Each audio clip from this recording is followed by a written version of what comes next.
Number 8 of the House of Commons Standing Committee on Natural Resources, and we're continuing our study on the recovery of the forest sector. We're very grateful for our 3 sets of witnesses who are joining us today, who are from all parts of Canada.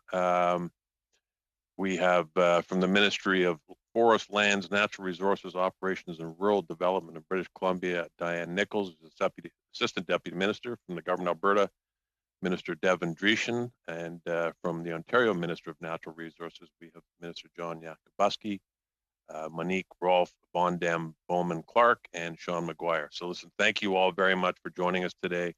You're probably as familiar with committee processes as all of us, so I won't go into great lengths. I will simply say that you can speak either French or English. Translation services are available to you. Each group, each province will be given up to 5 minutes to make their opening remarks, and then following that, we will open the panel for questions for all of you. And my job is to periodically interrupt people and tell them that they may be going on too long or the questions are too long. So I will apologize in advance for that, and bear with me. So on that note, I will start with, why don't we start in the West, and we'll start with British Columbia. The floor is yours.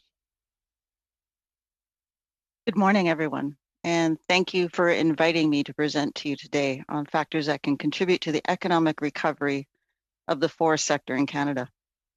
I am Diane Nichols. I'm the Assistant Deputy Minister and Chief Forester for the province of British Columbia. I understand you're looking for information on innovative uses of wood and wood products, bioeconomy, concrete measures to support businesses, research and development, and best practices to reduce greenhouse gas emissions. I'll try to address a little bit on each of these, but first I'd like to give you a bit of context about the forests of British Columbia. The total area in BC is 95 million hectares, of which 55 million are forested lands. Land available for harvesting is 22 million, and annual timber harvested is about 200,000 hectares. Roughly 95% of BC's forests are publicly owned and governed by stringent laws and environmental regulations. We have one of the most robust comprehensive legal frameworks globally for forest management. We have things like ecosystem-based management, biodiversity preservation measures, and protections for species at risk in their habitats. BC has protected and has protection of almost 1.8 million hectares, which results in protected lands and waters to over 15%. In BC, we have over 200 First Nations communities, which are unique to themselves and mostly in rural forested areas. BC is a leader in forest certification with over 50 million hectares, 98% of BC's forests lands, of certified forests. BC accounts for nearly 15% of all certified forests in the world. My world, as the Chief Forester for British Columbia, is forestry, from seed to product. BC's forest sector has been hit hard with the mountain pine beetle and wildfires of 2017 and 18. And now additional forest pest situations are arising across the province, in part due to climate changes that we see across our ecosystems. When BC was in the heart and heat of the mountain pine beetle epidemic, milling capacity was increased to allow for salvage operations to occur to reach maximum value from dead trees. Now BC is in a position where the majority of salvage is completed, and as a result, the amount of fiber available for conventional milling, dimension, and pulp and paper is on the decline. This is not a surprise from my perspective, as allowable annual cuts were increased to allow for salvage, and now they are decreasing to maintain sustainable levels of forestry activity. Due to strong competition for economic fiber, meaning wood, We are seeing mill closures across the province, and there is indication that more may come. When we talk of innovation, wood products, two things come to my mind. One is the need for the creation of a circular forest economy sector, adding higher value products using whole tree harvested rather than part of the tree. BC has lots of fiber, and that can be used into production of higher value products such as bioplastics, biomaterials, and biochemicals that utilize fiber, such as tree tops, branches, and harvest residuals that currently are not being utilized. We have research and technology to produce these high value products. We understand how they can be used into products such as car panels, fabrics, paints. However, we need establishment and commercialization across Canada and in BC of these products and create the demand and drive and capital interest into our country and the province of British Columbia.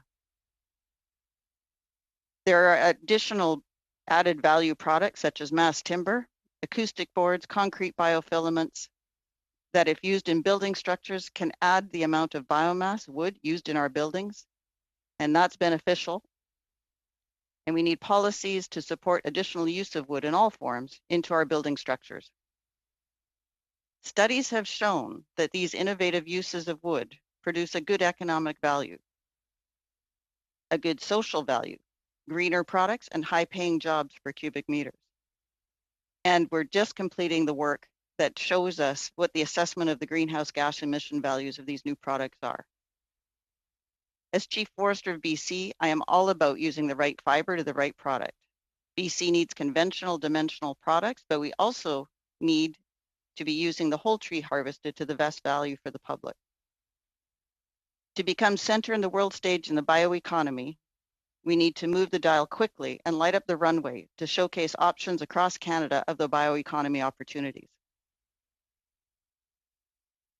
It would be useful for all governments to be creating hosting conditions that will entice investors into Canada more so than we are currently, where there are these opportunities.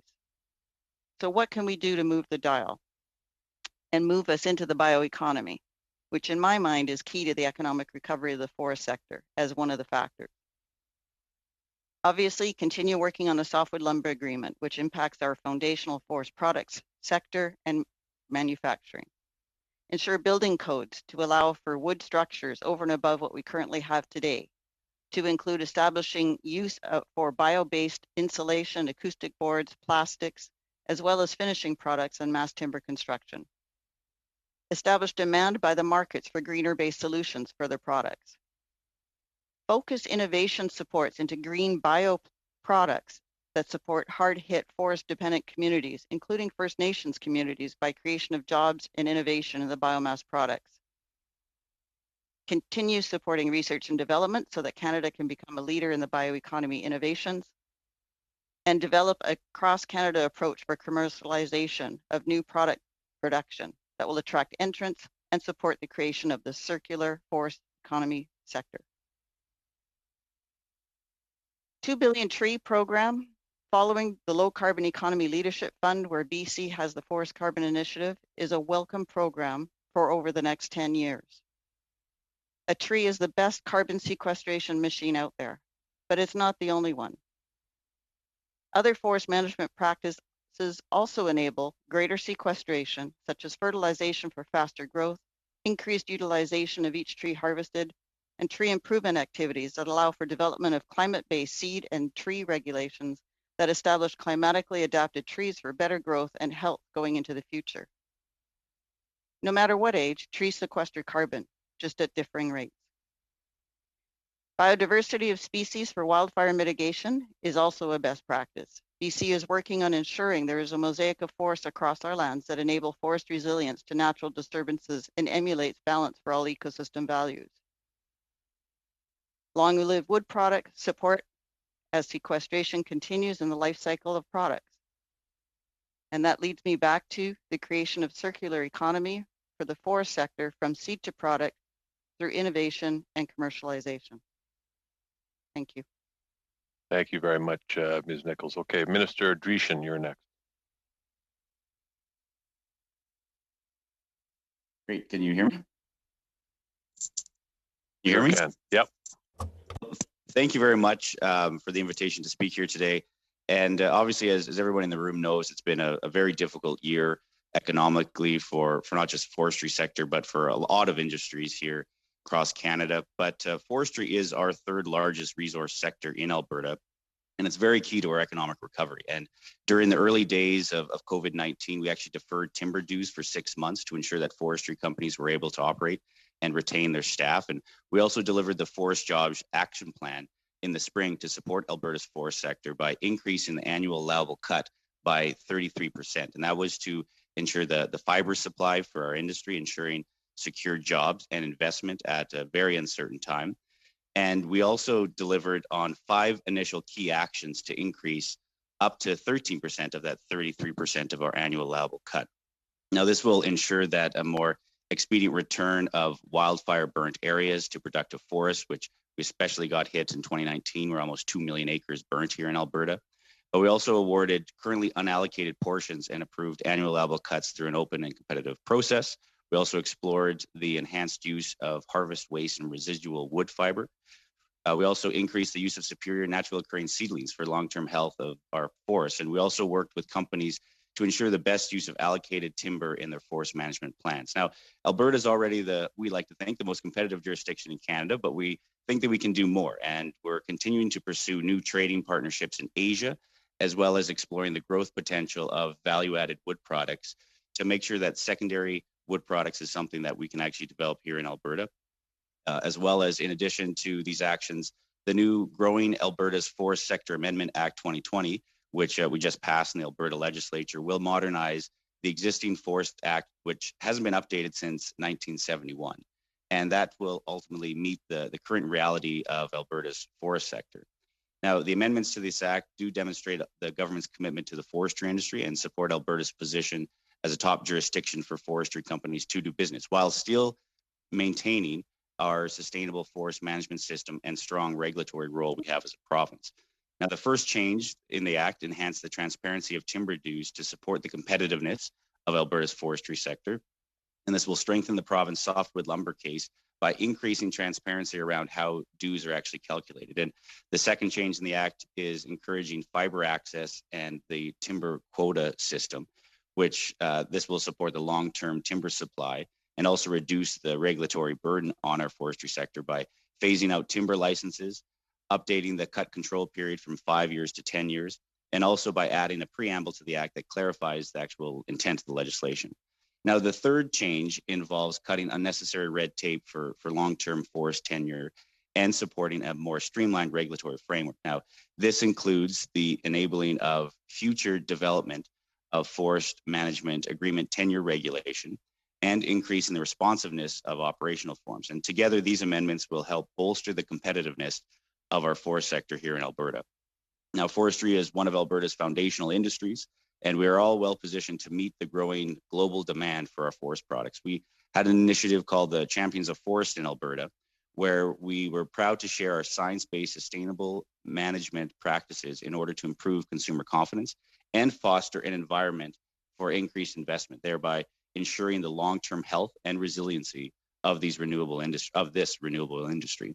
Now, clearly, the forest industry in Alberta is not without threats. We have everything from mountain pine beetle to forest fires, but our government does work closely with our forest industry on our 87 million acres of forested land here in Alberta to make sure it is properly managed.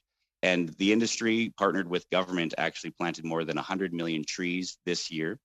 And that obviously reduces the risk of fires and also pests that could potentially sterilize our forests. Now, in 2019, as I mentioned before, 2 million acres burnt here in Alberta is one of the worst wildfire seasons that Alberta's had.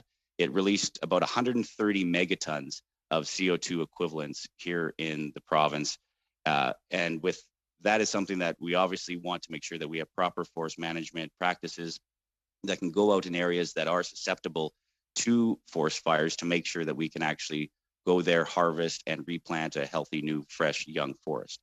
Another major concerns that we have, or that industry has, and we as a government, beyond just forest fires, is the proposed clean fuels standards on Alberta's forestry industry. That's something that provinces and territory have legislative authority for forestry, not the federal government, and provinces and territories already have sound systems in place. And these should be accepted and not duplicated, which would simply increase the regulatory burden on companies. And finally, there seems to be no recognition of our current high standards of a regulatory system for approval and monitoring and biomass harvesting practices, which are all focused on environmental and sustainable practices here in Alberta. So despite this, and thanks to the aggressive targeted actions from Alberta's government and cold winters, we have made gains in controlling the spread of mountain pine beetle. And to date, Alberta has spent over $1 billion, about $560 million, on the fight against the mountain pine beetle to protect about 11 billion acres of pine forests.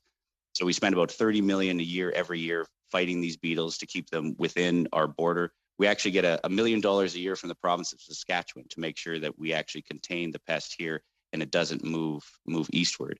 But we do appreciate the federal government and Minister O'Regan for recognizing the threat of mountain pine beetle, that the threat that it does pose to Canada's forest. He did agree to a 3-year, $60 million commitment to help Alberta in the fight of mountain pine beetle. So that is a very good start, because as I said, $11 billion worth of pine is actually threatened here in Alberta from the pine beetle. And we are at the forefront of that fight. And they will have a devastating impact on eastern provinces if we don't have it contained here in Alberta. So we are determined to ensure that our forest industry is able to grow and thrive, not just recover, but in the long term to be able to prosper. So with that, happy to take any questions, and I appreciate the invitation. Thank you. Thank you very much, Minister. Appreciate the remarks. Now, moving east to Ontario, last but not least, Minister Yakubowski, you have the floor along with your team. Thank you very much, Chair, and it's a pleasure and honor to appear before your committee today. As with almost every industry in Canada, operations in Ontario's forest sector stalled at the outset of the pandemic due to widespread uncertainties in the early days. Our government responded quickly. We were one of the first jurisdictions to include forest product producers on the list of essential workplaces, and that was justified. The essential status was justified and demonstrated by the surging demand for Ontario's forest products, being needed from everything from hygiene to packaging for food to medical supplies. And of course, Ontario's forest products fed demand from our other key industries, like construction and the housing sector. Healthy demand levels meant that forest companies were able to overcome the initial lag very quickly, pushing themselves towards full capacity despite the operating challenges presented by the pandemic. To offset the financial impact of COVID-19, Ontario implemented several measures to help the forest sector get back on its feet. We expedited the implementation of this year's provincial forest access roads funding program to allow for infrastructure expenses to be reimbursed months sooner than normal. This helped forest companies cope with cash flow concerns.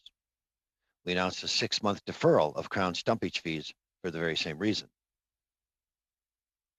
We made $3.5 million available in funding available to forest companies to help them put protective measures in place for tree planting workers, to keep workers and communities safe from COVID-19, and to ensure planting of this sustainable, renewable resource could be carried out last spring. In addition, we are currently working with Natural Resources Canada to finalize and launch the $5.3 million Forest Sector Safety Measures Fund, which will assist Ontario's small and medium-sized forest sector companies with the additional costs of putting COVID-19 protective measures in place. In May, I convened an advisory committee made up of forest industry leaders to provide insight on how the pandemic was affecting their operations. Excuse me. Through the work of this committee, my government heard several suggestions to help the sector. Their number one suggestion was to finalize and release our forest sector strategy. So in August, we launched our strategy after 2 years of development and consultation. Sustainable Growth, Ontario's forest sector strategy, has a sweeping 10-year horizon that will help the forest sector reach its full potential, especially as we work towards recovery from the pandemic. The strategy is intended to promote economic growth and development, but is also aimed at protecting our forests to make sure they're there for future generations. And this is a whole of government plan Almost half the ministries in our government will undertake actions in support of the strategy. In order to achieve its objectives, our forest sector strategy has 4 pillars: promoting stewardship and sustainability, putting more wood to work, improving our cost competitiveness, and fostering innovation, markets, and talent. We're working to promote innovative uses for Ontario's wood resources so companies can tap into growing international markets for the products we produce today and those we will produce 10 years from now. A good example of this innovation is the growing field of mass timber construction, where we believe that Ontario can establish itself as a global leader. I applaud Natural Resources Canada for making investments in advancing the use of wood in building and bridge infrastructure. This initiative aligns perfectly with our efforts to promote mass timber construction. We're also taking action to increase the use of sustainable and renewable biochemicals and biofuels in Ontario. This innovative use of forest products represents a tremendous opportunity to diversify the sector even further. Miss this opportunity. We look to the federal clean fuel standard to recognize Ontario as a leader in the sustainability of all forest products, including biofuels. And while on the subject of Ontario's leadership in sustainability, I would like to point out that Ontario, like the federal government and other jurisdictions in our country, is fully committed to sustainability, sustainably manage its forests and their inhabitants. We might go about it in different ways, but we follow a scientifically based policy framework that is designed to meet the conditions and circumstances of our province. When there are differences in approach, it is important that we have mutual respect and remember that Canada is world-renowned for its sustainable practices, and Ontario has contributed to this reputation. If the merits of the province's scientifically based approach are not recognized, we are concerned that the market will be confused about the sustainability of our forests and forest products. On a more positive note, thanks to cutting-edge engineering, modern bioheat systems are as efficient as fossil fuel and electrically based heating systems. This provides another heating option for rural, northern, and Indigenous communities that currently depend on fossil fuels for heat. As we look ahead to what's required for recovery, my ministry encourages Natural Resources Canada to renew its commitments to invest in valuable federal programs like green construction through wood. These programs have a proven track record of promoting innovation in the forest sector, helping to expand the market for Ontario's forest products while supporting job creation and economic growth. And finally, I'd like to say a few words about our ongoing trade dispute with the United States over softwood lumber. Recently, as a result of an administrative review, the duty rates for most of Ontario's mills were significantly reduced, which is positive news. But we still feel the duties are unfair, and we appreciate the federal government's ongoing efforts to fight against these unwarranted trade barriers. I'm grateful for this opportunity to address the Standing Committee. The forest industry, one of Canada's most renewable and sustainable economic sectors, will be needed now more than ever to support economic recovery from this crisis. Thank you. Thanks very much, Minister. Appreciate your remarks. Okay, now we're going to start with the 6-minute round. I believe we're starting with Mr. Zimmer. Yep. Yeah, thank you, Mr. Chair. And I'd like to ask my question to our BC witness, Ms. Nichols. Good morning. Thank you for appearing today. It's my home province of British Columbia. One thing that I've noticed is that when I go from Fort St. John to Prince George, I notice a lot of what used to be red trees.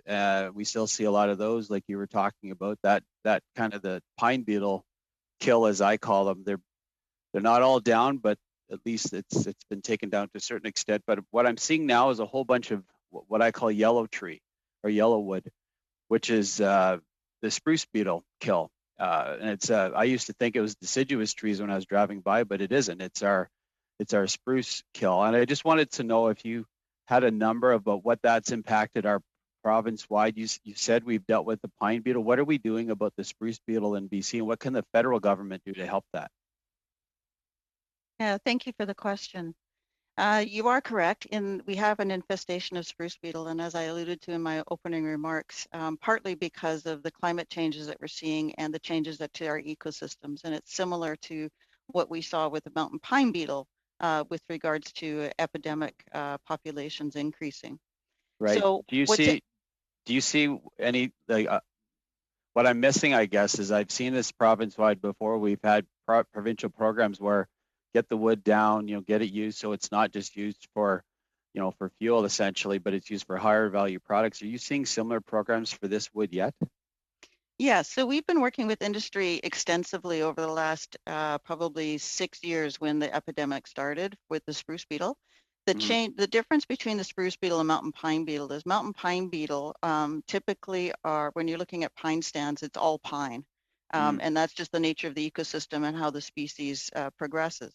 When you're looking at spruce beetle, spruce is in mixed stands. So you've got greenwood with spruce that's infected and dead wood. So the trick is we've been impacted substantially with mountain pine beetle where we've done the salvage logging. Now we have spruce beetle coming in and we're wanting to conserve as much of that green volume as we can for future opportunities and focus our harvesting efforts on the dead and or affected spruce kills. So we've been working with industry extensively and BC Timber Sales in British Columbia to focus our efforts in that direction. We know that we won't get it all. And we also know that we have to be careful for things like biodiversity and other forest ecosystem values that are on the land base, because if we did the same practice and continued doing extensive clear cuts and trying to get at everything, including the bycatch of greenwood, we run the risk of really impacting those other values. So it's very much a balanced equation. Yeah, and I guess, you're the expert on forestry, not me, but I guess my concern would be is that we've seen this ever increasing, we've just talked about, sequesters of carbon and carbon sinks. Probably the best is the tree, but when that in reverse becomes fuel for fire, I get very concerned that all this good work that's being done across the country is, one forest fire away from, literally it all going up in smoke. So my hope was that we'd have better incentives for those trees to come down, maybe better stumpage, but again, that's a provincial issue. But I'll move on. You talked about the higher value use for our lumber, and again, I'm up in northern BC, so we have a huge timber basket up here that's ready to be used and is being used to some extent, but not fully. What do you think that needs to be done, I guess, from a federal perspective to better utilize that higher value or better market, I think was what you had talked about too. I remember this big push, former ministers Bell and different Christy Clark and others that went over to China really to develop that foreign market. And do you see that more work needs to be done marketing our particular products, especially in BC, for that higher value add? Yeah, I think we have a really good partnership with the federal government on building markets for, we're really focusing on mass timber, which I think is great for Canada.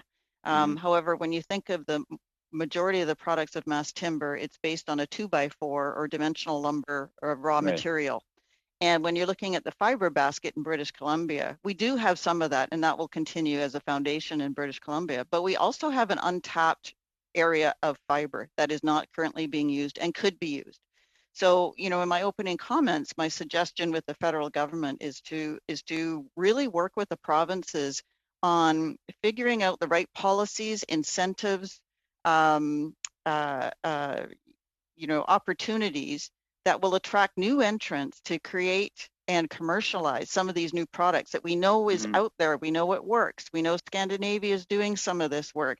And I agree with the comments from Ontario. If we wait too long to show the pathway, light up the runway, if you will, to this new opportunity and that it's economically viable, it creates good paying jobs, more per cubic meter than, say, a bioenergy plant. It creates additional values to fiber that's already being taken down and or fiber like the spruce kill that isn't useful anymore, maybe in some areas, like the mountain pine beetle, for manufacturing of 2x4s because it's just not the right material. But if we had it and we could produce things like bioplastics or biochemicals or biomaterials and have that demand there for those products, then we would have hopefully an investment into Canada and certainly in BC. That's what I'm driving for, so that we can have these products being manufactured in BC using the right fiber and creating additional value per tree harvested across the province. Here, Thank here. you, thank you, Mr. Zimmer. Thank you, Chair. Mr. Weiler, over to you. Thank you, Mr. Chair, and thanks for the witnesses for joining our committee today, and especially Ms. Nichols joining early from the West Coast, and I'm also a BC MP, and I'd like to ask you some questions as well through you, Mr. Chair. In many ways, our federal government has learned from the leadership of BC in the development of market-based climate policy measures, such as the price on pollution, and with BC's low carbon fuel standard. In 2018, BC launched its green plan, Clean BC, of which BC's low carbon fuel standard is a critical component. And I was hoping you could speak to the opportunities that the LCFS has created for the forestry sector and the bioeconomy, and let us know what lessons we should draw from it as we finalize the clean fuel standard. So the clean fuel standard, as it's progressing with the federal government, the initial drafts we were quite concerned about because it added potentially was going to add additional regulatory burden to our sustainability and our ability to offer forest biomass into clean fuel standards. So we've worked with the federal government quite extensively and made our position quite clear on where the opportunities exist in that regard. As I said, BC has a really strong, globally recognized sustainable forest management framework. And we really see the clean fuel opportunity to be able to use some of that biomass that currently isn't being used. So it's residuals that are left after harvest, as an example. So it's not a creation of new impacts on the land base from what BC already does in its harvesting activities, but a complementary. One of the things I want to really bring to the forefront is we've done extensive work on what we call an economic pyramid, a social pyramid, and we're just completing the greenhouse gas emissions pyramid. And what we see in those is that for the amount of biomass required for clean fuels, like for renewable natural gas production or for energy production, it's quite expensive because you have to use a lot of biomass to produce the product.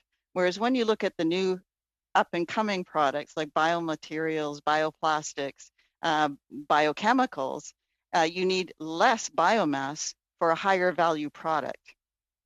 So when we're looking at it, and why I keep coming back to the circular economy, is it's not a trade-off of one product versus another. They're all complementary. And when I look at the fuels and the energy, i.e. pellets and burning for energy, that should be the last part of the circular economy, the last ditch, because you're burning it and it's a final product. You can't make another product once you've used the fuel or the energy. But if you produce a biomaterial or you produce a 2x4 and that goes to a pulp and paper, and then it goes to a materials production, and then the residuals from that finally go forward to, whatever can't be used in those others goes into fuel or energy. That's the complementary cycle that we need to develop in the forest sector for BC. Absolutely. And one of the things we've talked about in this committee and over the last several meetings we've had is the concerns about slash pile burning. And that really speaks to the opportunities that might be there in the circular economy with wood that might otherwise go to waste. And I know that BC and the federal government are partners in the Forest Carbon Initiative, of which it invests in projects that sequester forest carbon and reduce emissions. And I understand that this program also looks at this particular aspect as well. And I was hoping you could speak a little bit more to especially the fiber utilization part of this program. Yes, through the Low Carbon Economy Leadership Fund with the federal government and the participatory program that we've created in BC from that, the Forest Carbon Initiative, that's exactly what we do. It is very much focused on forest management activities that sequester more carbon. So in my opening remarks, planting trees and growing trees and faster growing trees, it's like a teenager. As you're growing fast, you sequester more carbon, you eat more food, right? And as you get older, you slow down a little bit. When you're really young, yeah, it's a little bit slow too, but you're still sequestering carbon as young trees all the way through the life cycle. But it's not the only way. We found and done the analysis and the modeling with the Canadian Forest Service as well, around fertilization. It increases growth. And when you do the life cycle analysis of even the production of the fertilization and the applications technique, we're still gaining in greenhouse gas emissions because of the faster growth that those trees then sequester. Slash pile burning and harvest residuals. Roughly in British Columbia, we don't use the top third of the tree. We don't use the branches. And that's where we are using the Forest Carbon Initiative to pave a way forward to show how we can bring those harvest residual biomass fibers in to a location so it can be utilized for a product, whether it be a pellet plant or whether it be another product producing. And we're having quite a bit of success in that. And it's really, again, it's like lighting up the runway. Everybody said you can't do it, you can't do it. And through that initiative, which has been very supportive, we're showing we can do it and there is an opportunity there, but we need to explore more and how to do it better. Thank you. And Ms. Nichols, you mentioned a number of key measures that we can take to move the dial in increasing the bioeconomy. And we've heard from a number of witnesses already in the past few weeks about the suite of NRCan's forestry funding programs, such as the Forest Innovation Program, the Investment in Forest Industry Transformation, Indigenous Forestry Initiative, among others. And I was hoping you could share the committee the results that you're seeing in the province with these programs, and if you could provide some specific feedback on these programs going forward. Yeah, we've had good success in British Columbia with these programs, I'm pleased to say. The one thing that I have brought to the attention of my colleagues in the federal government is for British Columbia, we have some severely impacted communities where mills have closed down and now they're brownfields. They're no longer producing anything. And, those communities are very hard hit. They're forest sector dependent. It would be really nice to be able to use a combination of federal and provincial funding programs that already exist, but put them together in a package that supports maybe the conversion of a brownfield into a greenfield into this new innovative products that's supported by the communities and supported or involving First Nations in that production. So it would be a way of, when you think of the IFIT program or the Indigenous funding program, maybe using funds from both of those programs to focus in on certain communities that are really in dire straits. That would be an opportunity to really focus the funds to create something that's long lasting.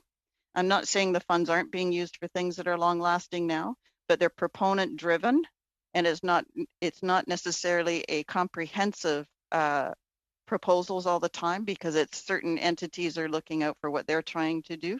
And it would be really nice to collate some of those into a program or a project for some of these hard hit communities and utilizing the infrastructure that's there, but just needs to be converted. Thank you, Mr. Weiler, and thank you, Ms. Nichols. Okay, Mr. Simard, over to you. Merci, Monsieur le Président. Merci aux témoins. Yes, thank you, Chair, and thanks to the witnesses as well. I have a short question for Mr. Drushin. First of all, I appreciated your comments where you indicated that the forestry industry is a provincial jurisdiction. I think that's a view we share. I think everybody shares that view, of course. It's a fact. The federal government has nonetheless a role to play, providing certain programs.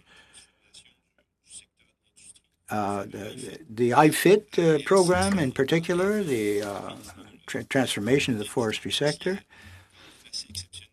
And we've also seen some great progress in the bio sector, these bio industries. These will eventually, we hope, see the replacement of petroleum-based products to create plastics, for example. But we're missing some expertise. And in fact, a lot of that expertise is in your province, or in Alberta. Chemical engineers and other specialists of that type. Do you have a plan or strategy to convert or transform from petrol-based to bio-based?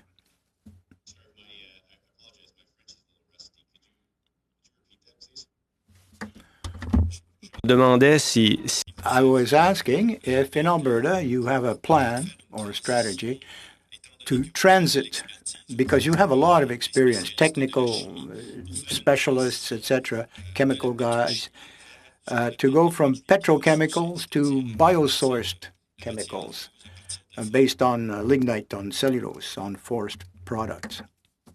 Thank you. So in Alberta, sector is our third largest resource sector. So it is something that we have about 40,000 people that are employed every year within the sector, and we do think that whether it's issues that come up is something that we want to make sure that we can always fight against and promote the industry. So I was still a little hazy on the translation there, but I believe it was just the overall question of how important forestry is to the province.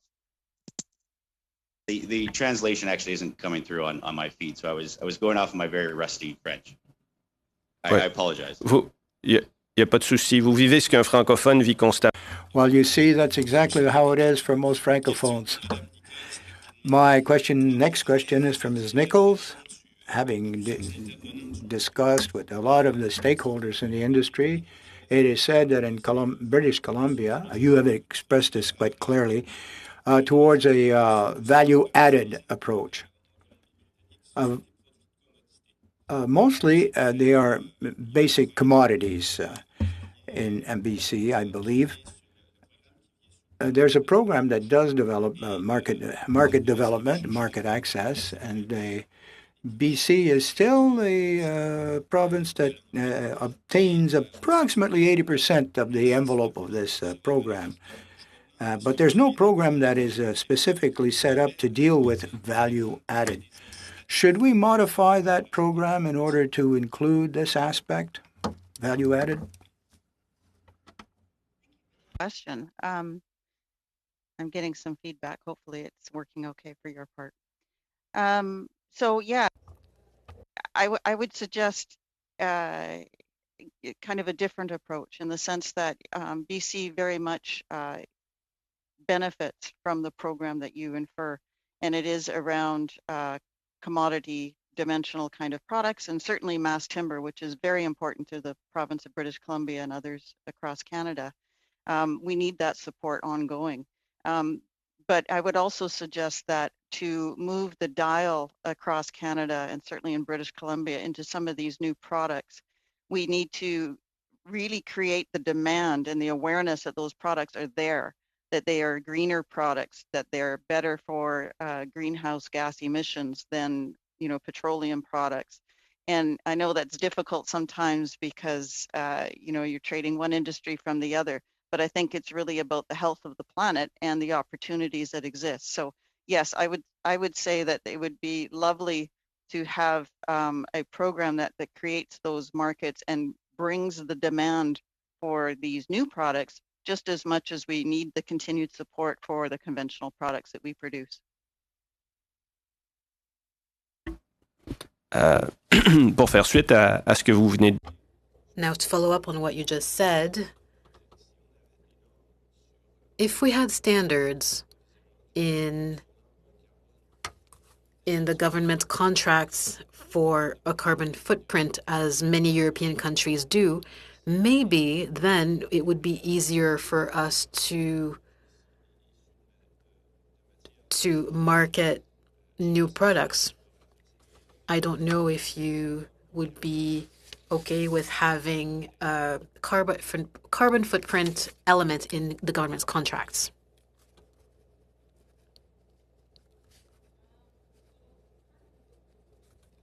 We've got carbon targets, just like the federal government does, as to in our Clean BC plan. And certainly long-lived wood products fit into that. And certainly planting of trees and doing forest management the right way feeds into that. Wildfire mitigation being key to that, and utilization of the fiber rather than burning it in slash pile burnings. So with regards to, I think if I'm understanding your question correctly, with regards to a requirement of a sequestration amount attached to products, may be a way of benefiting or promoting more of a demand. I think that is one approach. I also think there's opportunities for possible incentives from government as to, when you look at the building codes and how did we get wood construction happening, there was an incentive about changing the building codes nationally, and then provinces followed, and that allowed for an emergence of wood building construction training, you know, architecture training, engineering training, fire safety training, et cetera, to make that happen. And now we're going upwards in those building codes, and that's progressive. I think if we had incentives in play that said, you know, not just the utilization of mass timber and changing building codes and pushing that advancement, but also bringing in the elements of maybe percentage of wood biomass used in buildings. So everything from insulation to bioplastics in buildings to you know, biomaterials and or biochemicals. We can use wood filaments in concrete rather than glass filaments, as an example. So we could create some innovative Thank you, Ms. Nichols. structures. I'm going to have to stop you there. Appreciate that, Mr. Simard. Mr. Cannings, over to you. Well, thank you. And I'd like to thank all the witnesses that have come before us today. But I'm also going to identify as a BC MP and address my questions to Ms. Nichols, at least in this round. You talked several times about this concept of the right fiber for the right product, and mentioned ways, I think, that the government of BC is trying to incent pathways to open up new uses for parts of the tree that we haven't been using very much, you know, taking slash piles or whatever and using them for better products rather than burning them. But I'm just wondering about, is there a BC policy or strategy to make sure the really valuable logs go to their highest use? I hear from sawmill operators, especially smaller sawmill operators, all the time that they have trouble accessing, you know, large old growth logs that are being used for pulp and paper or something like that, or sent to wood pellets, when they would like to be making big beams from them, or, you know, 2x10s or 2x6s instead of having them just ground up and used in pulp and paper. And so I'm just wondering if there's any strategy in the Forest Service in BC to really not just incent that to happen, but actually kind of push and force that strategy. Yes, we do have elements in our policy and our regulations that help that. Most of how the wood is used is based on business to business operations. You know, sawmill operators that are making dimensional lumber 2x4s, if it's a high value log for that product, they will be utilizing it for that product. Some of the smaller operators, you know, they have difficulty with the pricing that's being asked for certain logs that they would like to get their hands on, and others will pay. It's a competitive market, is what I'm saying. So, you know, can't always get what we want all the time. However, there is penalties if a pulp mill is utilizing 2x4 material or material that should be going others. BC is looking at ways at strengthening that and working with industry on trying to find the best path forward on strengthening that, so that we have a diversity of not just large producers, but also small community-based producers. And we've taken some recent legislation changes and policy changes that we're just implementing now to see what kind of effect that will be. That's going to be very important going forward. You know, right now when we talk about slash pile burning, alternatives of that fiber and or harvest residuals that are left on site, right now that's not being used, other than under the Forest Carbon Initiative, where we've been able to bring it out of the woods and find a home for it. So there is a real opportunity there to make sure that that fiber gets used. And when I say right fiber, right place, it gets back to that circular forest sector economy, as in, let's not just take it and put it into burning for energy, but let's take it and try and make these other higher value products first, and then use the residuals to be involved in burning for energy. Well, getting back to that, in terms of burning for energy, I have a company that's working in my riding in a brownfield site to build a renewable natural gas product from forest residuals. And I realize that, we've heard from other witnesses that, burning, 2x4 material for energy is definitely not the best step forward. But when we're burning those residuals, I'm just wondering if that's a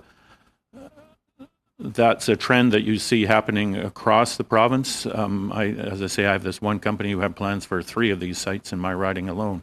I'm just wondering if you're promoting that or incentivizing that, and whether you see that's one of the paths forward from taking material that would be burned in slash piles to creating renewable natural gas that Fortis is really looking for sources for. As I said earlier, I think it really is a combination of products that we want to develop. Certainly, renewable natural gas and or the pellet industry for energy, shipping overseas and exporting. That's very helpful globally in the sense of getting us off of coal and moving us to a cleaner energy fuel source. So it helps globally. My concern is we don't want to be using whole trees that will go into a energy or a pellet facility and into energy. What we want to be doing is focusing on using the whole tree in the right way. So the 2/3 of it goes to our commodity-based dimensional products, and the top third goes into that energy production as an example. I think every product has a place, and every area and region is different and specific. And I think we have to pay attention to where the opportunities are the right fit for the right reasons. I think there is an opportunity, and the signals that both Canada and BC did with regards to renewable natural gas has shown us that that's attracted investment. My personal opinion is that we need to do something similar for these new products that people are less aware of, these bioplastics, biomaterials, and biochemicals, which actually have a higher value per cubic meter and to receive benefits from for the province and Canada. But they're less known and they're less recognized as being tried and true technologies. There's a big surge globally now for pellets. There's a number of certainly the Asian markets, Japan in particular, and Scandinavia that's looking for pellet supply. And that's forging a big push in British Columbia and a big interest of investment to go into that square. Over time, Thank you, Ms. Nichols. Unfortunately, I'm going to have to stop you again. Thank you. Okay, we're moving into the 5-minute round, and we're going to start with Mr. McLean. And I'm going to remind our panel members that there's the industry exists east of British Columbia too. Keep that in mind in asking your questions.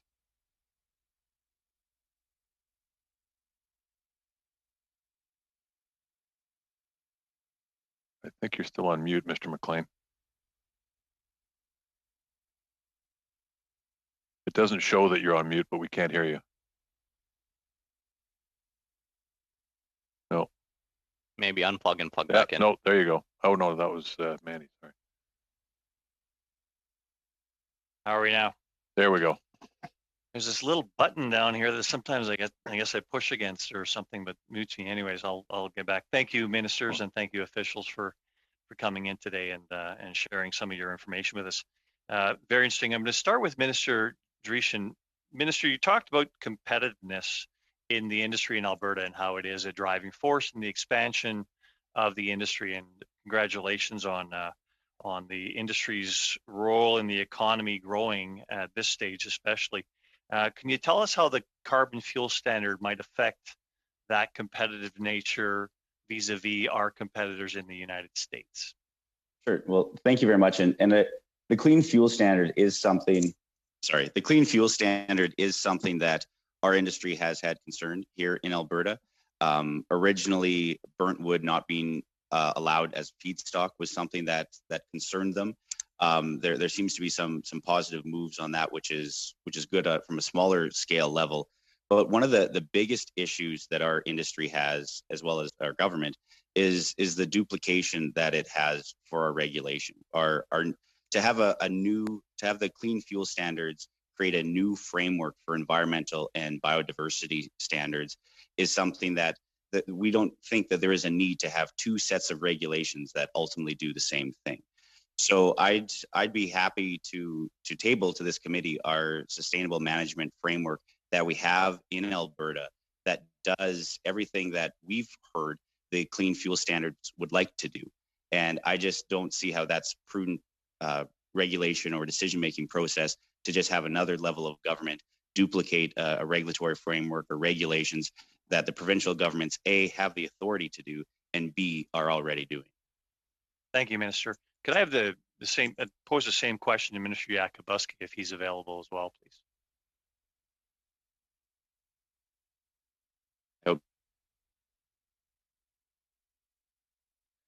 Yes, thank you very much, MP McLean. And you're posing the same question. I could pretty much give you the same answer as well. We also have our concerns with the clean fuel standard because this is a provincial responsibility, and the government has worked with Natural Resources Canada, Global Affairs Canada, and other Canadian provinces to promote the sustainability of our forest management, legal and policy frameworks in forest products markets throughout the world.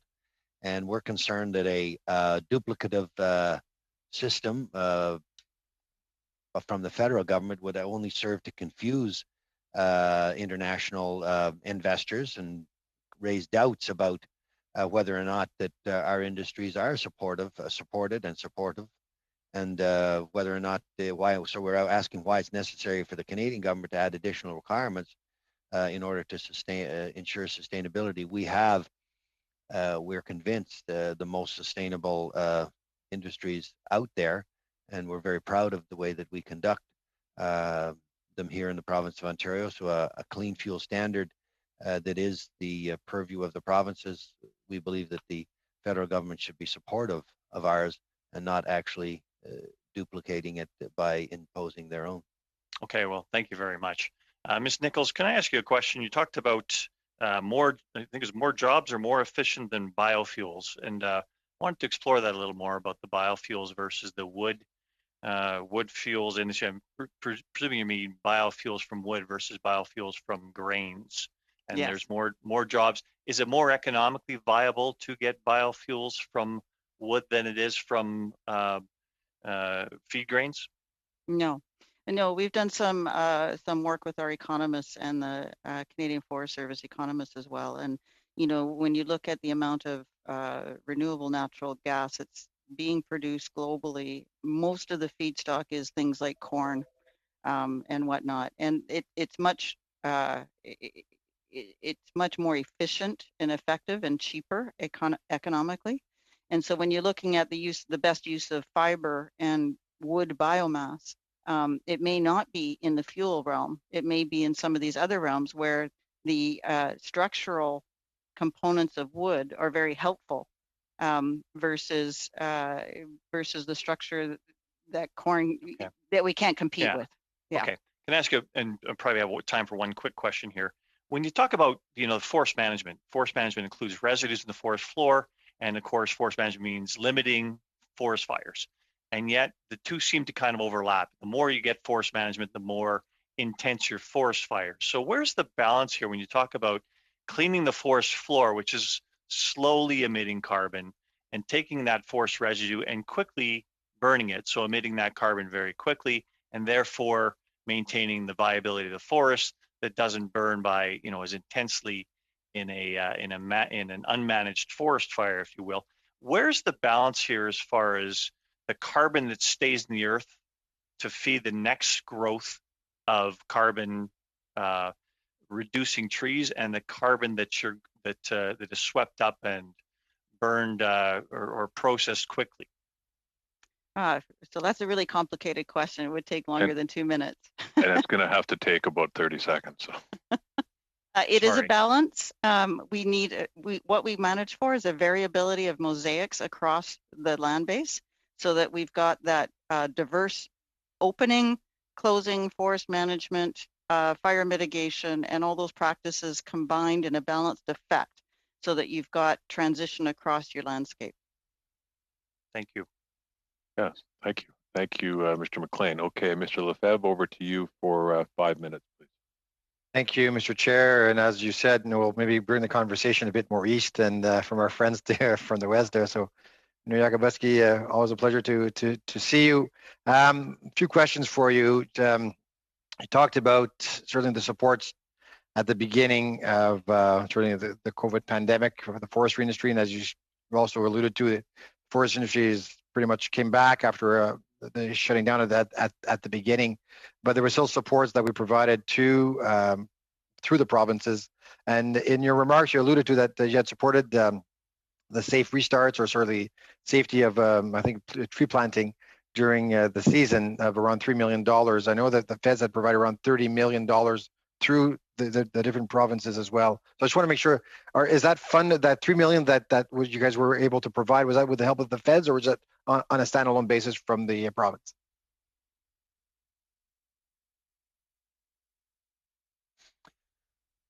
Hey, Paul, good to see you again as well. The short answer would be that was money that we received from the federal government. As you know, much of the funding dealing with direct supports through the pandemic, simply because the federal government has the fiscal capacity that the provinces don't. Much of that has come from the federal government, and that 3.5 was 3.5 million, I think it was. It was to ensure that we could continue with the tree planting program for this season, as well, which was, the issue was ensuring that it would be done safely, under the conditions that they're working under because of COVID-19. So there was additional supports given to us from the federal government on that. Perfect, and I think it was very successful. So I think that's all. We got it done. Exactly. Now, I want to talk a bit about your forest sector investment and innovation program that you guys have in the province. What is the budget for that, and what is the uptake? Because again, in my role as okay, and what and that's each year, and what is the so around 10 million each year that you said, and what is the uptake on that? Like which companies, and can you describe some of the projects that you've been able to help? Yeah, we've it is. I was just nodding over to the deputy who's sitting All about good. 15 All feet good. away from me. They're All good. socially distancing, but there as my my backstop. Yeah, sure. It is 10 million a year. It replaces the previous program, and it's the forest FSIP, we call it, Forest Sector Investment and Innovation Program. And so we just had our first recipients this year. Actually was an operation in southern Ontario, pallet producing recycling and producing more recycling than anything else. Quite an operation. It should provide, say, maintain about 66 jobs and provide 20 more jobs for a very sustainable and environmentally conscious business, which is recycling material that otherwise maybe just thrown onto a scrap heap or burnt or into a landfill. So, and also the technology that they'll be using, the new technology that they will be using in improvements in that operation will make it even more environmentally sustainable. So that's the kind of thing we want to see. We switched it from it used to be substantially a loan program. Now there's potential for some of it to be a loan a grant program, and now some of it can be grant if they meet all of the benchmarks throughout the term of the contract. All right. But other than that, it's a 50-50 loan. Okay, perfect. Thank you. And now, with respect to you said that you obviously announced kind of your reprioritize the industry, also was it your department with respect to the forestry sector and trying to certainly to support it. What budget measures have you put in place for that? Like what is the funding that you've allocated to your new forestry strategy? Well, the forest sector strategy, Paul, and as a northern MP, you'd know what's going on up there with regards to the industry, and it was the number one ask for priority for the industry for us to move on this new forest sector strategy. We're just before the we're actually before the Treasury Board in our multi-year plan when it comes to the funding. So I can't talk about that just yet, as you would be fully aware of. But we believe we have the the strategy is as much less about the amount of budget we're putting into it as opposed to the conditions we're creating along with the industry to make it far more sustainable, far better. And as you know, the pillars are stewardship and sustainability, putting more wood to work, improving cost competitiveness, and fostering innovation, markets, and talent. So those four pillars, it's as much about looking at the forestry industry from a different lens, making sure that it can reach its potential, because it's only going at a little over 50% of what it was just 20 years ago when we talk about the amount of production out of the industry. So we're looking to, through a four-pillared approach of new forest sector strategy, to improving all of those conditions and ensuring it's as the number one pillar, of course, is stewardship and sustainability, making sure that we can continue to have that reputation worldwide as one of the most sustainable, environmentally conscious industries out there. In Ontario, it's about 147,000 direct and indirect jobs, and it's an $18 billion economic impact to the province. So it's more than significant here in the province of Ontario, and our forest sector strategy should help that. Thank you. Thank you. Thanks, Mr. Lefebvre. I gave you some extra time there, Minister, only because you've been neglected to this point, so I thought you needed to catch up a bit. Well, thank you very much, Chair. Okay, over to Mr. Simard. We're over to you now for 2.5 minutes. Merci, monsieur. Thank you very much, Chair. I won't necessarily accept those recommendations completely. My question is first for Ms. Nichols. It's not often we get an opportunity to talk to Chief Forester who has got specific expertise. I come from a forested area, and I'm always being approached, and people are telling me that all the potential of cellulose, of fibers, and biomass and residue recuperation. I hear about that every year, every time I go down into my writing. But I think we are perhaps a little bit behind the pace for the forestry area. We have to support what's going on right now in research and development, of course. The Forest Innovation Program, for example, there's a couple of college centers or centers of research type centers that are working on that. I see a lot of the potential, but I don't see how this is going to be commercialized. With your expertise, what do you think could be done to assist, to facilitate perhaps a surge forward to develop products that would be of assistance to climate change management?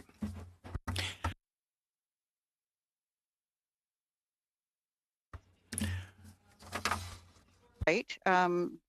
People have been talking about these new products for quite some time, and we're not seeing commercialization to a fundamental level that we're needing. When you look in Scandinavia, however, they have been successful in producing some of these products. And, when you think about wood chemicals being used in a cosmetic industry, that's multi-billion-dollar opportunity. However, most people don't know how to take it to that level, and that's the commercialization. We have good research, we have good technology, we're starting to see some startups, but the piece that we're missing, certainly in British Columbia, is that next step of taking that research and putting it into a commercial enterprise and showing the pathway forward. How can we do that? One is to, government has a lot of different programs, and a lot of those programs can really help to move the dial in the sense of maybe focusing on commercialization or giving incentives to commercialization, in the sense of, if you go into these new venues, there is a opportunity to have government support for a period of time, whether it be a loan or a grant or a combination of loan grant, with parameters and criteria. Ms. Nichols, don't take this personally, but I have to interrupt you again. I'm sorry. That's all fine. Mr. Simard's time. So we'll move on to Mr. Cannings for 2.5 minutes. Okay, I'll jump right back in and ask Ms. Nichols another question.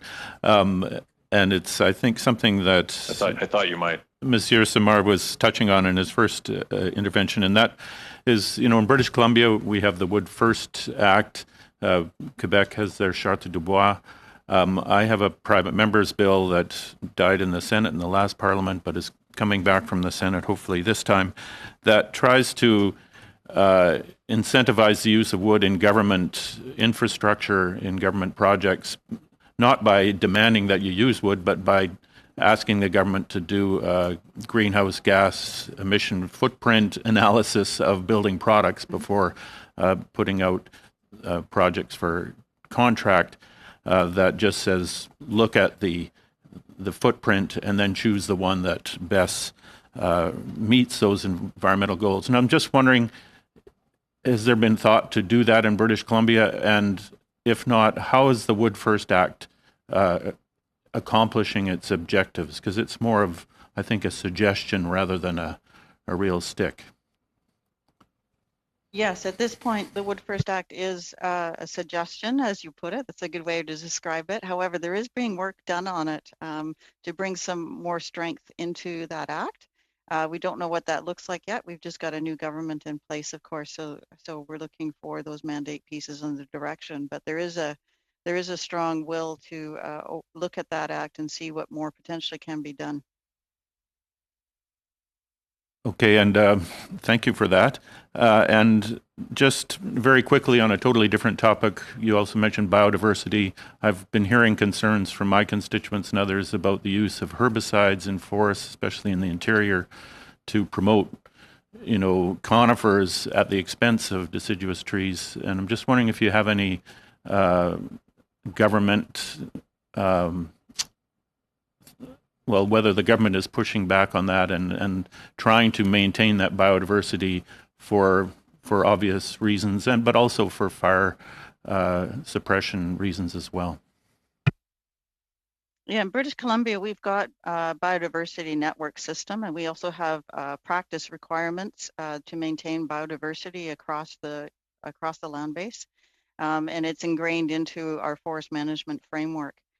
With regards to the herbicide use, there is concern in northern British Columbia about the use of herbicides for coniferous species. And we commissioned a report to just see how widespread the use is, because it has been decreasing at a substantial rate over the last 10 years. And it's only used in very limited circumstances at this point in time. We are looking at, with this new government in our mandate, we are looking at our forest management regime, and part of that is looking to update our forest management regime to make sure that we have that mosaic of forest, the ability in the legislation to maintain that mosaic of forest that we need, and to allow for greater biodiversity, even more than we have now, and going forward. Herbicides are a very good useful Thank you. tool. I'm gonna have to stop you there. Thank you. It's becoming a bad habit we have here. Okay, over to Ms. Harder for 5 minutes. And Minister Dreeshen, I know you had some trouble with your translation earlier. I don't know if you have the setting at the bottom of the screen on English or whether it's off. If you switch it to English, you should be able to pick up everything that everybody says. It says English, and I'm back on the call. So gotcha. Okay. Technology is now our friend. Perfect. Thank you. Okay, over to you, Ms. Harder, for 5 minutes. Thank you, Chair. Minister Dreeshen, this question is coming your way to begin with. The federal government has announced, of course, the Clean Fuel Standard, CFS. And with it, they've said that its intent is to reduce carbon emissions and to clean up the environment. Interestingly enough, the forest industry does that quite naturally, just because managed forests, we know, sequester carbon. Now, with the Clean Fuel Standard, it would appear to me that it's actually going to hurt the industry or harm the industry. We know that the industry puts a fair bit of money into innovation and scientific advancement. Now needing to take that money and put it towards the Clean Fuel Standard, which is a direct cost to them. There's potential then that increased cost to the industry could actually penalize their ability to advance science and innovation, and therefore actually do more harm to the environment than good. Can you comment on that further? Well, thank you very much. And no, I think it's interesting with any more added regulations that are put on our industry when we already have I would say the best standards in the world. I think you'd be very hard pressed to go find large forest sector industries in other countries around the world that actually have as high standards as we do here in Alberta, but also in Canada. So when you look at global capital, it goes to where they can make the most amount of money. And when global capital, if we keep ratcheting up our regulations to unsustainable levels, our regulations actually being unsustainable, then you're just going to see more mills, more investment in places like Russia and other places around the world selling lumber at discounted rates. So, and when it talks about climate change and global warming, having lower standard countries produce more and more wood products with one planet, that doesn't make any sense to me. So that's why I think when you look at the clean fuel standards and any more regulation that gets layered onto what the provinces already do with our frameworks that we have in our sustainable management frameworks, that every single forester in Alberta has to do, it doesn't make any sense. And I think that competitiveness just hurts our industry when you're going to see that global capital go into other markets. Yeah. Now, when you talk about global capital going into other markets, obviously that's boosting their industry, that's helping their countries, that's giving them the competitive edge on the world stage. What impact, I'm just wondering if you can expand on that a little bit more in terms of being really practical. What does that look like with regards to our own industry, its own sustainability, its own competitiveness? Sure. Well, just in an Alberta snapshot, we have about $200 million in royalties coming from timber dues from foresters directly to the provincial government. And then with the transfers that we have to the federal government of over 20 billion going more into Ottawa than actually being transferred back to Alberta, that 200 million in royalties is significant. And that comes from not having mill closures, not having too much regulation that squeezes off investment and creates job losses and just at an area in which you can actually invest and grow businesses. So that 200 million royalties also in context, this year we were actually projecting as a province for our entire energy sector, our oil and gas royalties, to clock in at about $1 billion early on this year. So when you look at the 200 million in forestry royalties, it's very significant. And that only comes with investment and mills of all types, not just making 2x4s, but our value added pulp and paper, the variety of products that we have here in Alberta. You need them all to be firing on all cylinders to make sure that they can have good paying jobs in rural remote areas in the province, but also they're a huge contributor to the bottom line of the province. That's great. Thank you. Last question here. In Alberta, we there was a commitment that was made to increase fiber access by 33%. Now that's been increased by about half that, so 13, 15%, somewhere around there. How do we get the rest of that? How do we achieve that goal? What's holding us back? Sure. Well, early on, when we got elected, we had a forced jobs guarantee to try to grow our industry. And one of the first things as minister is I tasked the department to say, if we were just to be true environmentalists and just look at how we should actually manage our forest in a proper way, where we are doing sustainable harvest and trying to reduce fire risk as well as pest risk, so mountain pine beetle spread, as well as areas that are very susceptible to massive forest fires. If we were to go out and just properly manage our forest, what would our annual level cut level be? And they crunched the numbers and found it to be it should be 33% higher than it currently is. And so we within agriculture and forestry, about 13% of that 33%, so about a third, is something that we knew that we could do within the department, and we've already initiated that. But the remaining 20% of that 33 does come from federal regulations as well as environmental regulations. So we are looking at how we can increase our annual allowable cut in a sustainable way, as true foresters and environmentalists would, to make sure that we can have healthy, sustainable forests in Alberta for generations to come. Thank you, Minister, and thank you, Ms. Harder. Over to Mr. Sidhu for 5 minutes. Thank you, Mr. Chair, and thank you to all the witnesses for taking the time to be here with us today. Minister Yakabuski, you mentioned tree planting. Many of us were dismayed to see in Ontario's 2019 budget cuts that hurt the forest sector. I'm speaking about the cuts that resulted in elimination of the 50 million tree program. As you likely know, we've heard at length in this committee and all understand, I think, the importance and benefits of planting trees. Why did your government make the decision to cut this important program?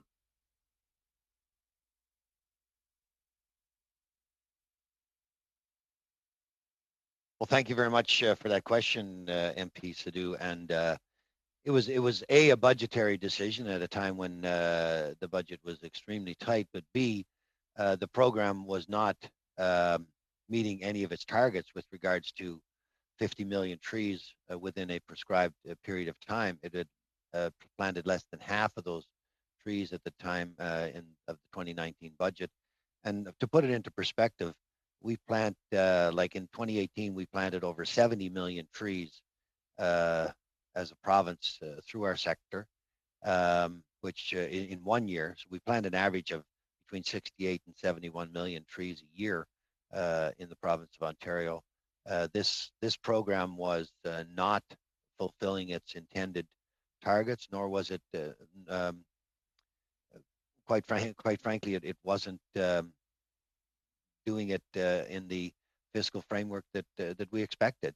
So, I mean, that was the decision we made, and I'm quite comfortable having made it because this was trees, many of them being planted on private property, and without they were actually begging for people to take trees to try to make the program actually work because it just wasn't administered properly. So it wasn't meeting those targets, and we're quite comfortable with that decision because in our industry, we plant, as they say, average somewhere around 70 million trees a year in the industry.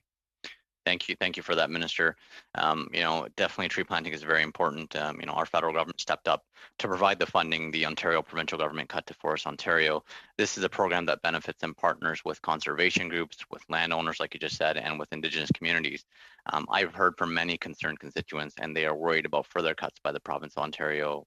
Just while you're here, is there any further funding cuts planned in the forestry sector? I don't think that's a question that I'd be answering at this committee, but thanks for asking it. Thank you for that. Your department runs an interesting program, the Forest Sector Investment and Innovation Program. The funds, you know, the manufacture and processing of wood products. Can you share more about the uptake and the impact of this interesting program? Yeah, as I did with MP Lefebvre, we had a Oxford pallet, which was a big one. We also have CRIBE, which is another very innovative organization that we've recently worked on agreement. I'm not 100% sure if the agreement has been finalized yet, but this is, as I say, Forest Innovation Investment Program, and it's designed to create employment and also broaden the industry. So in the previous funding program, we did deal with a mass timber production facility, which should be opening this spring of 2021, which we think will put Ontario on the cutting edge of that very, very important part of this forestry sector. Mass timber, I think there's tremendous opportunities there. I've had the opportunity to be under, there's more than a few bridges, people may not know that are actually supported by timbers as opposed to concrete and steel. And it's amazing how sturdy and solid these structures are, and they've been you know, in existence for some time. So we see great opportunities in tall buildings, mass timber buildings, and also in the construction and bridge and other kind of that kind of infrastructure, which hasn't been traditional for some time. But mass timber, we've got the highest quality wood in the world here, and with all respect to Alberta and BC, we're among the highest quality, we'll say that. And so we're looking forward to opportunities from that, and that's the kind of things that we're trying to support in those programs. Thank you, Mr. Chair. Do I have time for one more quick question? You do. All right. Thank you. Our committee has heard a lot about the bioeconomy and the exciting new products and opportunities it presents.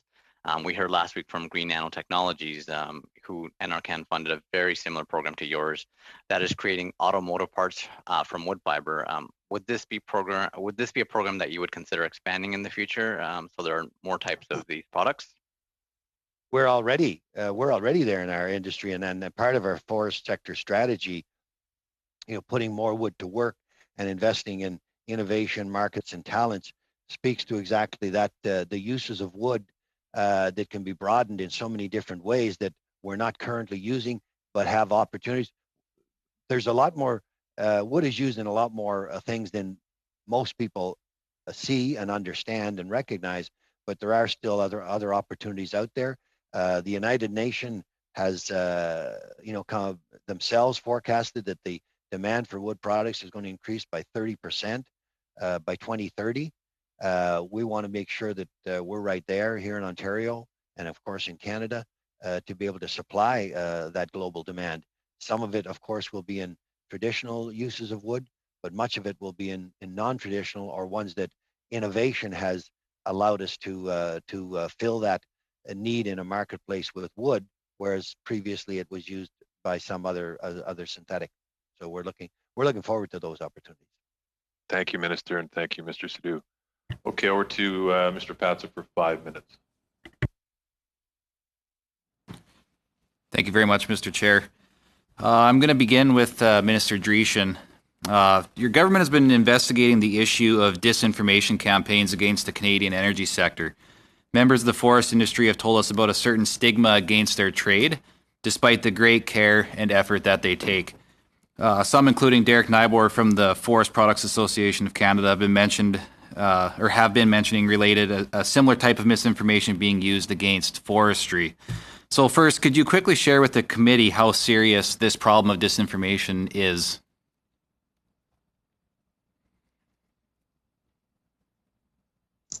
Thank you very much. Can you hear me? Yeah. Perfect. No, disinformation is actually alive and well. It's something that we've seen from the Natural Resource Defense Standards. They had a campaign that was picked up by our mainstream media earlier this year of, I think it was called the Flushing Forests Away, and essentially attacked with unfounded attacks our industry, saying that our Canadian forestry industry is not sustainable. They don't have sustainable forestry practices. They don't have any replanting regulations. And it was a laundry list of just untrue accusations against an entire industry. And that's something that it was baffling to me personally, or as a minister even, how our mainstream media would just take that and run with it and report it as news, where it was complete fabrication. So I think it is something that it is very real to have, sometimes even international bodies come in and to run a campaign for a very intended purpose to discredit and to try to move the needle when it comes to global investments. And that's something that we take very seriously, not just in forestry, but also our energy sector. And it's why we actually launched a campaign called the Champions of Forest. And that's working with industry to actually promote the good work that they do, because I think there are lots of people that don't understand. For every one tree that's harvested in Alberta, we plant 2. And with all the environmentally sensitive areas, we're not going in there. We have 200-year plans that get constantly renewed with our industry, as well as with our officials here in the government. So we do, I think, forestry better than any other country in the world, but yet we still get attacked for it. So it is something that we think is very real, and we try our very best as government, working with industry, to promote against a stigma that's completely unfounded against our industry. Yeah, we even had one witness say that he's sick and tired of being treated like a Neanderthal when it comes to forestry, right? He has a very compelling story to tell about the strides that the industry has taken, and just like you said, what makes it a world-class leading industry. These same witnesses are also expressing a need, though, for federal and provincial governments to do more in responding to misinformation. So have you heard or seen any effort from the federal government to aid or to help stop that disinformation? Not specifically. It is something that with our Champions of Forest, we initially went out and wanted to talk with industry and be able to partner with them to discredit a lot of this misinformation. And you know, whether we could broaden that to make it a more national level fight, I think would be a worthy endeavor for sure. Okay, thank you very much. I'm going to switch over to Ms. Nichols here. I noticed that BC's government's the BC government groups together forestry, natural resources, and rural development, which, you know, naturally makes a lot of sense. So, you know, along with agriculture, these are key industries for rural areas. So one thing I've noticed over my time in Parliament so far is the government has really struggled to define and really grasp what being rural actually means. I'm just wondering if you could help the government with that and just let us know what metrics are used to define rural in BC. So rural in BC, you know, majority of British Columbia is actually rural BC. We have population centers like Vancouver, the Lower Mainland, Victoria, and parts of the Okanagan. However, the rest of it's pretty much rural. When we look at the dependency of the forest sector, it's really looking at how many different industries are supporting those rural communities, how big the population is, and how many of those population are focused or are employed by the forest sector or a industry that supports the forest sector. So it could be transportation, it could be supplies, it could be goods and services. And that really defines in British Columbia the rural area from a forestry perspective. Our ministry is combined because a lot of the forest sector dependent communities are rural communities, and certainly Indigenous nations and their communities fit into that realm as well. So it's an effective way of looking at those communities and focusing it in on the programs that we need to support them going forward. Thank you, Ms. Nichols, and thank you, Mr. Patzers. Your time is up, so we're moving on to Ms. Jones for 5 minutes. Thank you, Mr. Chair, and I want to thank all the panelists today, and I really appreciate the ministers being able to join us and give us those updates. I guess I'm going to move to a little bit more to current situations that we're in with COVID-19 pandemic and how it's been impacting forest enterprises and workers in each of your provinces. And just to get a bit of an idea of how you're managing your way through that, how the impact has been, especially on Indigenous people and minorities that work in the forestry sector. I know that often times, you know, they are affected in a much more difficult way. But I'd like to get an update from each of the provinces and how the impacts are being dealt with there. And also maybe you could talk about how the federal emergency programs have been able to help support people in your jurisdiction that are directly employed in the forest industry. We can start in Ontario if you want, and then to Alberta and British Columbia.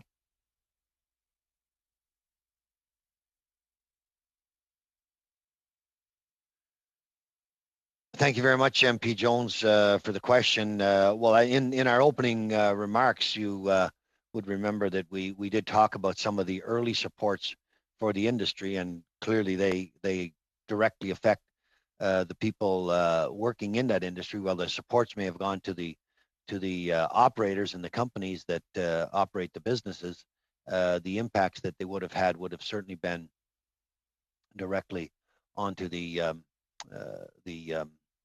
workers. The special care we took, for example, in the ensuring that there was proper PPE available for those that were in the tree planting end of that sector. Also, which is not directly part of the sector, but important to the sector, we took special care this year to ensure that our forest fire rangers were protected, because a big part of the forestry industry is our ability to ensure that we're doing what we can to put out fires as quickly as possible if they're ones that that's the directive for. So we had a very robust attack plan this year for forest fire fighting, and it was quite successful. There is another program coming through the federal government, will be funded through us.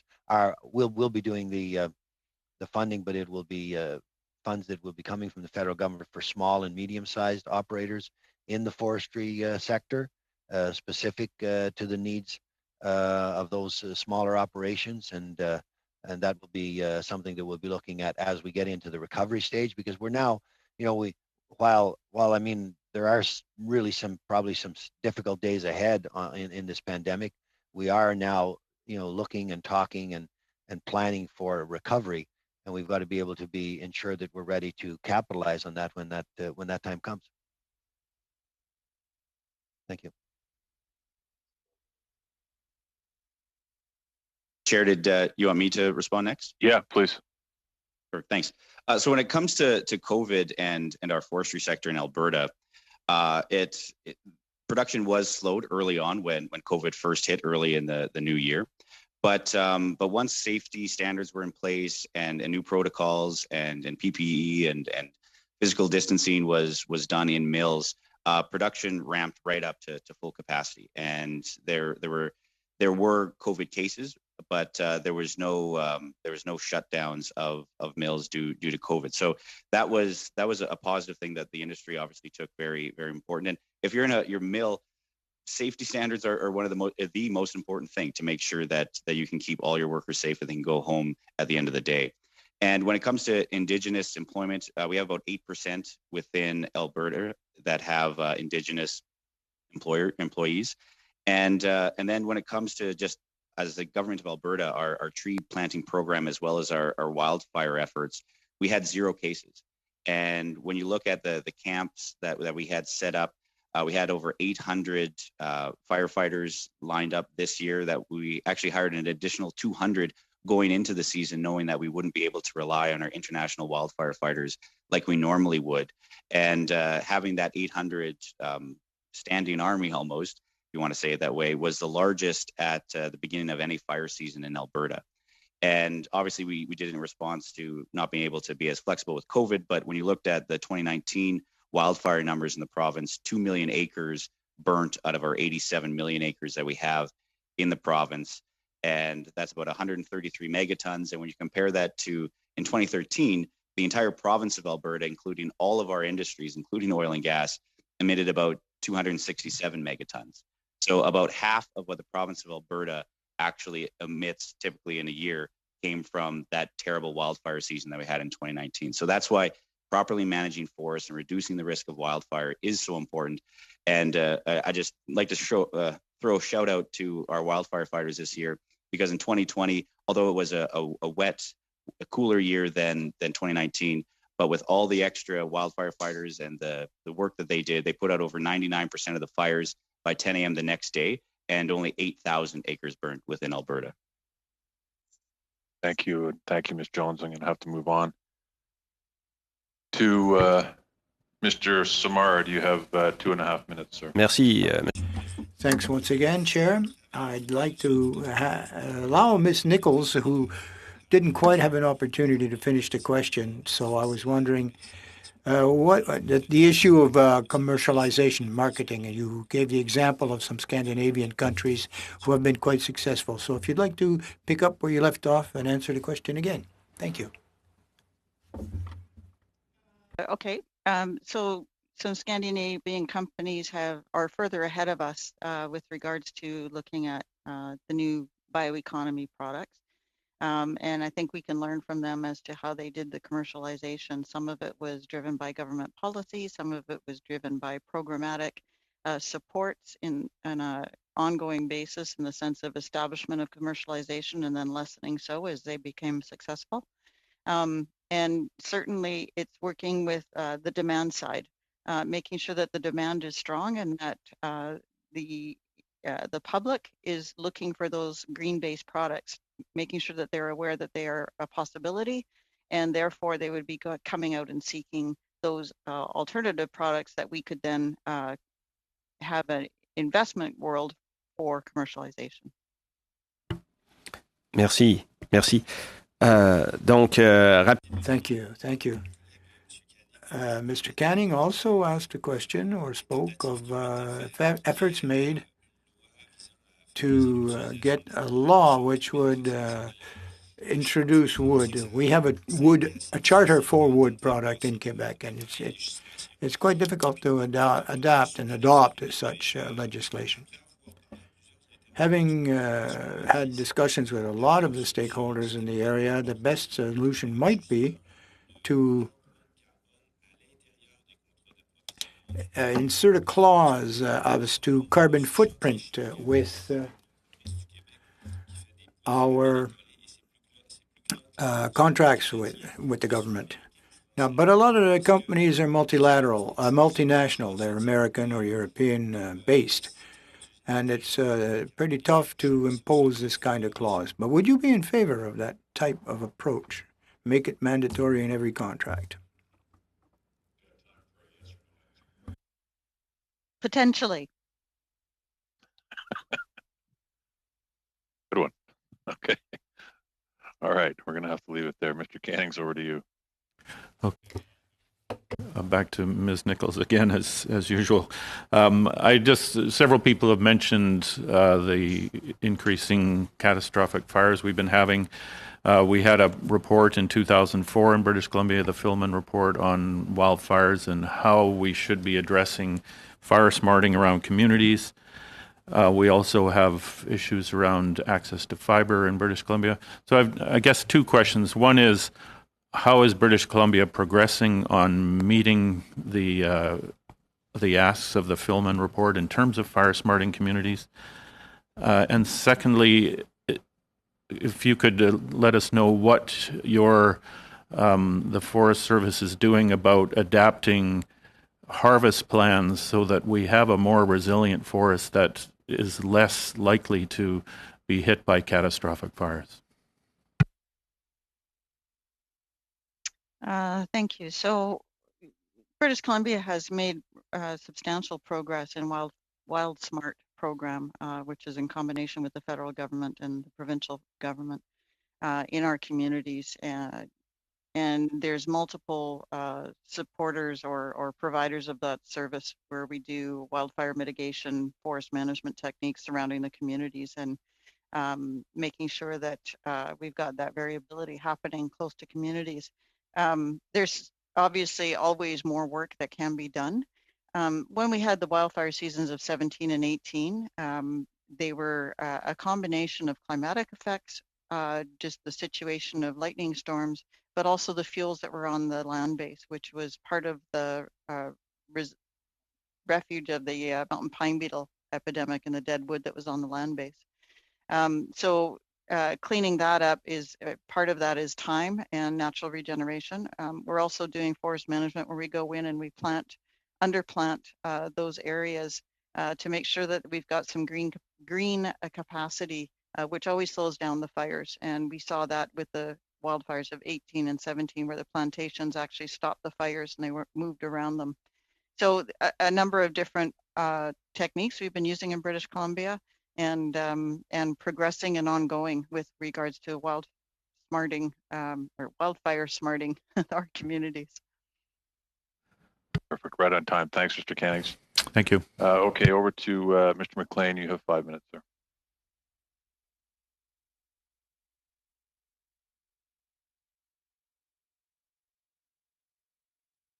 Darn mute button. Mr. Zimmer, are you up?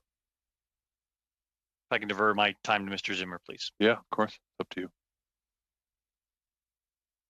Yeah, I can go, that's for sure. I just would like to go to Mr. Dreeshen, I guess, kind of going along the same lines of the spruce beetle questions that I had for the BC member. What kind of numbers are you seeing for the spruce beetle infestation in the Alberta side of our province? You're our neighbor, as you know, in British Columbia and Devon.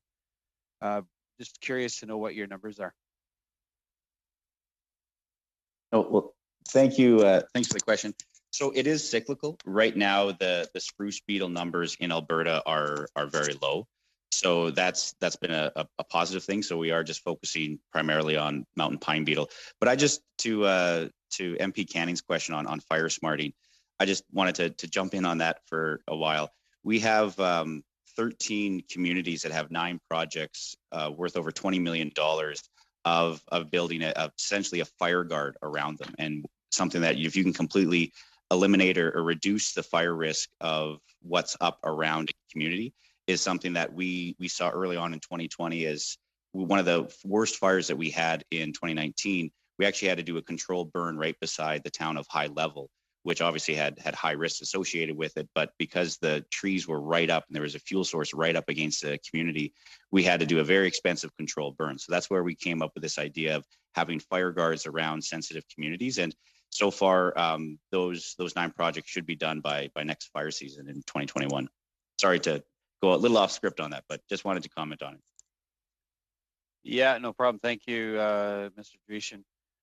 One more question. I'd like to finish off with Ms. Nichols where I wanted to finish off with last time, but ran out of time.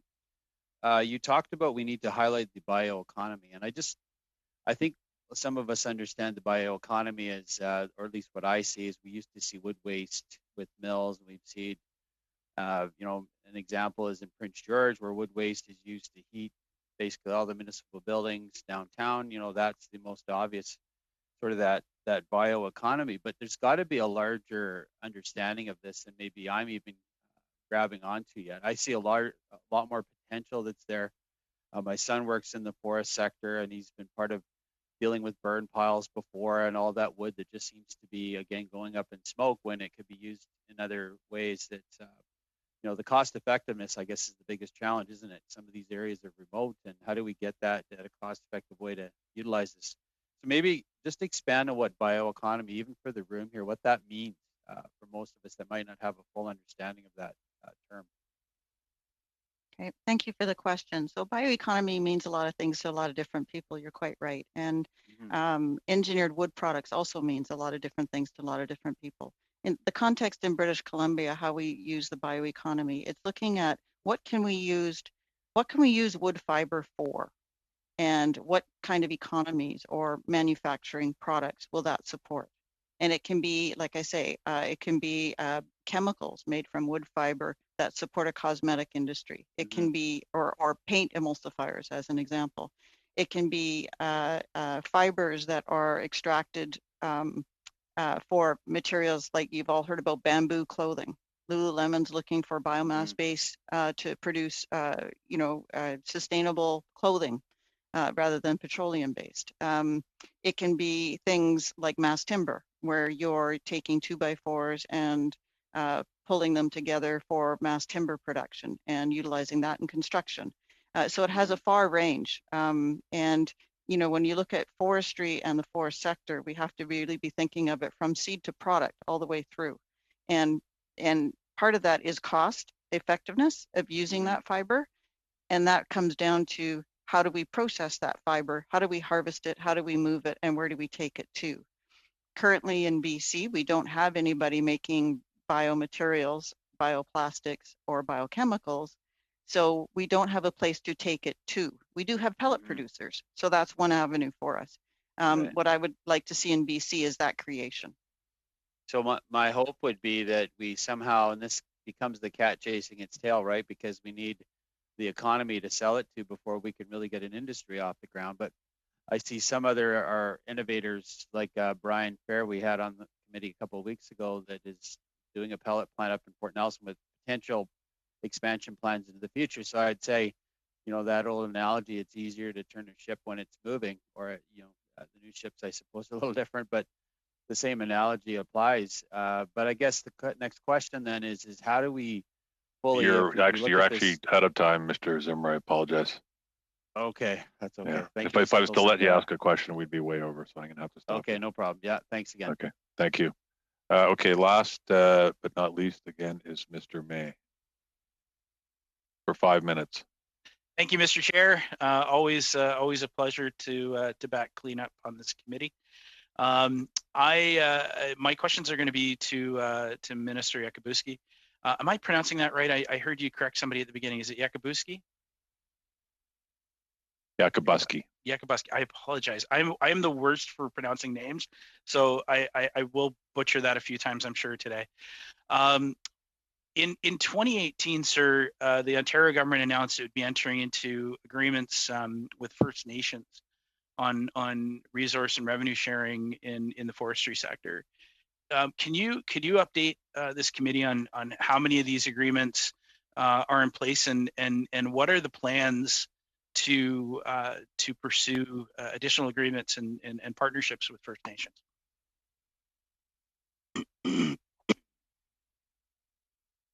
We continue to have these discussions, but I don't think it would be appropriate for me to go beyond that. We're continuing to, make payments to First Nations. There are some agreements. Okay. There are some agreements in place, but I think we leave that discussion for the ones that are going on between myself, Minister Rickford, and First Nations at this point. We're not ready to go public with the discussions yet. Yeah, that's fair. I want it to be known that that's something that in Ontario has been in place for a couple of years now, that they're pursuing that. 100%. Good to hear that is still the case. And as you know, at the federal level, these things sometimes take longer than. Sure. On the surface, it sounds like it's not complicated, but the reality is that these discussions can be complicated. Sure. I quickly want to switch gears a little bit to sustainability of the forests in Ontario. Rob Keane, CEO of Forests Ontario, has said that in order to be sustainable, forests need to be at least 40% cover. But the average cover is in Ontario 26%, and in some places as low as 5%. Can you speak to what the Ontario government, what's the plan? Is there a plan to get to that 40% and have sustainable forestry in Ontario? I haven't looked at everything that Rob has said. He has his own agenda as well, as you know, like everybody. But the reality is that we continue to. But our agenda all of our agendas should be for sustainable forests. Excuse me. Well, maybe you could let me finish that. Certainly. Everyone has an agenda. That's reality. And the fact is that we continue to replace more forests every year in Ontario than we harvest. Our regeneration exceeds the amount that we harvest every year in the province of Ontario. That is part of our strategy. That's part of our commitment. Planting approximately, the numbers vary between 68 and low 70 million trees a year. That's part of our commitment as part of the harvesting. And of course, then we do about 350 million seed drops a year as well. So we're regenerating more forest in the province of Ontario each and every year than we're harvesting. So I'm not sure where you're going with this, but we continue to if on this plan and our forest sector strategy, 10 years from now, 20 years from now, 30 years from now, there'll be more forested land in Ontario than there is today, and that is because of our forest sector strategy and our commitment to sustainability. We are the gold standard, we believe, worldwide, and I'm quite comfortable that as we go forward, we'll be able to maintain that reputation, not only for the quality of our wood, but our commitment to sustainability. Thank you, sir, and I hope that's true. And I just to go back to my colleagues' questions in terms of the cutting of the 50 million trees, I think there is a lot of concern that there are more cuts coming in this area and in the area of environment. And you've got a Greenbelt Council and David Crombie who agree with that concern. So I really do hope that this ministry is not a source for Doug Ford to balance the budget, but to really focus in on sustainability and in the future, sir. Thank you, Mr. Speaker. Mr. Chair, I think that's my time. It is. So let me just say to all three of our witnesses, there's more than three of you, but 3 different provinces, how grateful we are for you taking the time to be here. As you can tell, there's a lot of passion for this sector from all parties on this committee, and that's why it was so important that you were able to be here and share with us your experiences and what's going on in each of your respective provinces. So for that, we just say thank you. You also see we never have enough time to. Yeah. Well, let me just go ahead, Mr. McLean. Oh yeah, just the one thing Ms. Nichols put on the table, answer one of my questions, was a description of the mosaic that they look at. And I was wondering if she could be so kind as to forward a copy of that mosaic type of design to the committee for our reference. Sure. Thank you. Okay.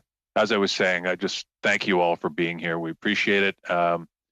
And I'm going to have to let you go. And if the members could just stay on for a couple more minutes, we just have some quick business to deal with, and it should literally take 1 minute. So thank you all. Thank you.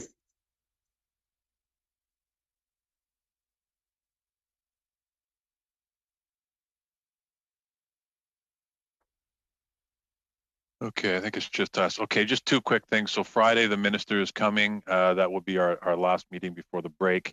One other thing I wanted to deal with quickly. You should have all received an email from our clerk earlier today with our budget proposal for this study. It's for $4,600. It consists of money for long distance calls and headsets and working meals, although I'm not sure who's eating there. Richard, I won't comment what you guys are doing. There's no food here. Okay, I didn't think so. So this must be an estimate. So we're gonna fall short of our of the budget ask. As those of you who have been here for much longer know, the budget for studies are usually significantly higher than this, but because we're doing everything remotely, it's a relatively small number. So I'm asking everybody to consider supporting this budget so we can approve it, which would be of great assistance to our clerk and analysts moving forward. So does anybody have any objection to this budget or have any questions before we vote on it? I wouldn't have expected so. Okay, so everybody just give me a show of hands. Everybody's in favor of approving the budget. Okay, thank you, fantastic. Okay, that's all there is for today. So I appreciate that, and we will see you at the end of the week. Meeting adjourned.